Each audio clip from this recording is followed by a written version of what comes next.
सक्षम news channel network आपल्या परिसरातील ताज्या बातम्या, चालू घडामोडी तसेच जाहिरातींसाठी सक्षम न्यूज चॅनल जळगाव जामोद येथे तिरंगा यात्रेचे आयोजन। बुलढाणा जिल्ह्यातील जळगाव जामोद येथे भारतरत्न माजी पंतप्रधान स्वर्गीय राजीवजी गांधी यांचे स्मृतिदिनी ऑपरेशन सिंदूरमध्ये शौर्य गाजवणाऱ्या वीर सैनिकांच्या सन्मानार्थ आणि शहीद जवानांना अभिवादन करण्यासाठी दिनांक 21 मे 2025 रोजी सकाळी 10 वाजता काँग्रेसचे प्रदेशाध्यक्ष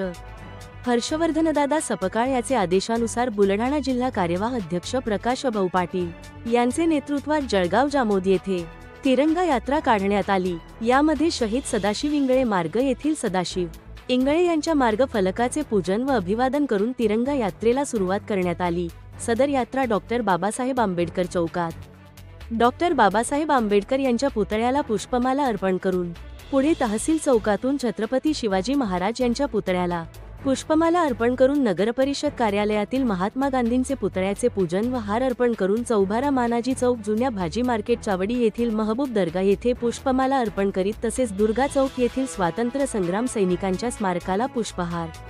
अर्पण करून व चौकातील शेतकरी व बैलजोडी असलेल्या पुतळ्यातील शेतकरी बळीराजाचे पुष्पमाला अर्पण करून यात्रेचे रूपांतर छोट्या सभेत करण्यात आले।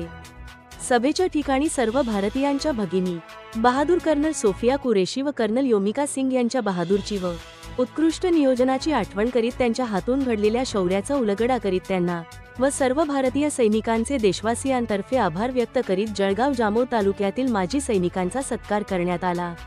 व त्याप्रसंगी वीरपत्नी निर्मला सदाशिव इंगळे तसेच माजी सैनिक शरद खुपसे, दीपक चव्हाण, सोनाजी वंडाळे, देविदास सावरकर, दिलीप माणिकराव देशमुख, शंकरराव वाडे, समाधान संपतराव इंगळे, मनीष राजगुरे, अशोक श्रीनाथ, महादेव राजाराम ठाकरे, मारुती मस्के, सुभेदार आनंदा शेगोकार, बाबूराव शेगोकार, अमोल उमरकर, माजी सैनिक पत्नी रमाबाई इंगळे, राजेंद्र सदाशिव इंगळे या सर्व माजी सैनिकांचा शाल, श्रीफळ व पुष्पहार घालून मान्यवरांच्या हस्ते सत्कार करण्यात आला व कार्यक्रमाच्या वेळी पहलगाम मध्ये शहीद झालेल्या भारतीय नागरिकांना व ऑपरेशन सिंदूरमध्ये शहीद झालेल्या सैनिकांना 2 मिनिटे मौनधारण करून भावपूर्ण श्रद्धांजली अर्पण करण्यात आली व कार्यक्रमाची सांगता राष्ट्रगीताने करण्यात आली। याप्रसंगी प्रभारी जिल्हाध्यक्ष प्रकाश भाऊ पाटील, रामविजय बुरुंगले, स्वातीताई वाकेकर, ज्योतिताई ढोकणे, अविनाश उमरकर, अर्जुन घोलप,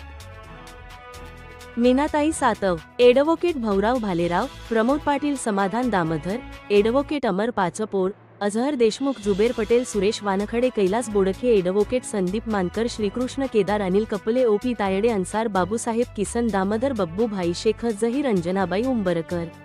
शेख जुनेद, नासिर भाई, सचिन जाधव, अजय ताठे, डॉक्टर शालिग्राम कपले, अनिल पाटील, नवल मावळे, नवल गोतरकार, सुनील काकडे, एडव्होकेट रवींद्र काकडे, सलीम शहा, अमोल वसतकार व सर्व काँग्रेस कार्यकर्ते उपस्थित होते। सक्षम न्यूज चॅनल करिता जिल्हा प्रतिनिधी पवन ठाकरे।